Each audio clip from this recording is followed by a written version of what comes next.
सर्वांना नमस्कार। आज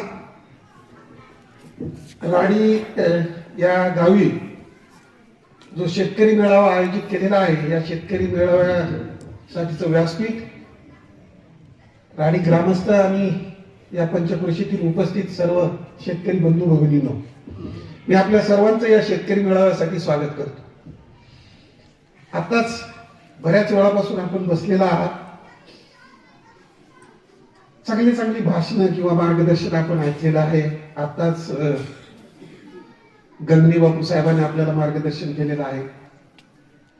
प्रशांत पांडे सर जे इलाटचे आहेत त्यांनी मार्गदर्शन केलेलं आहे।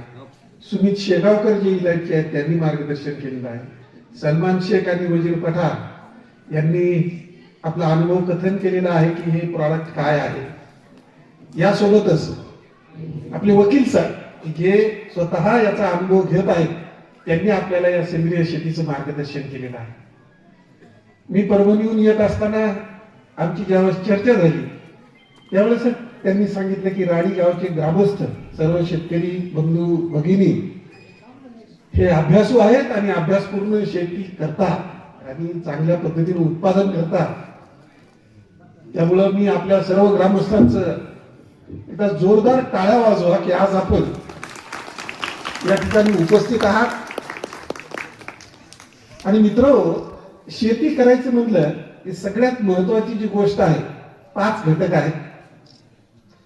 जसं आपली धडपड आहे की आपली पुढची पिढी चांगली शिकावी, त्यासाठी चांगली शाळा अंबेजोगाई सारख्या ठिकाणी किंवा अजून कुठं तुम्हाला तालुक्याच्या ठिकाणी जिल्ह्याच्या ठिकाणी ठेवता येईल असे तुम्ही मुलांना पाठवता। शिक्षक चांगले, ट्युशन चांगली, खर्च, कपडे, दप्तर, वह्या, पुस्तकं हे सगळी मेहनत करतात। कशासाठी? तर आपल्या पुढच्या पिढीचा विकास व्हावा। आणि आपल्या मनात पक्क बसलेलं आहे की एखाद्याला जरी नोकरी लागली तर आपल्या घराचा विकास होतो।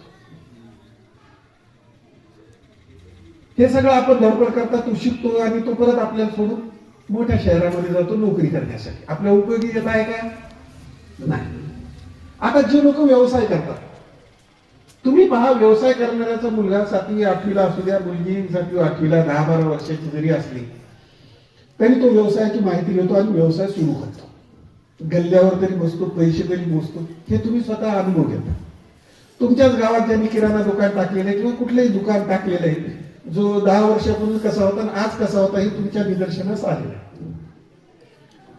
पण प्रत्येक बाबतीत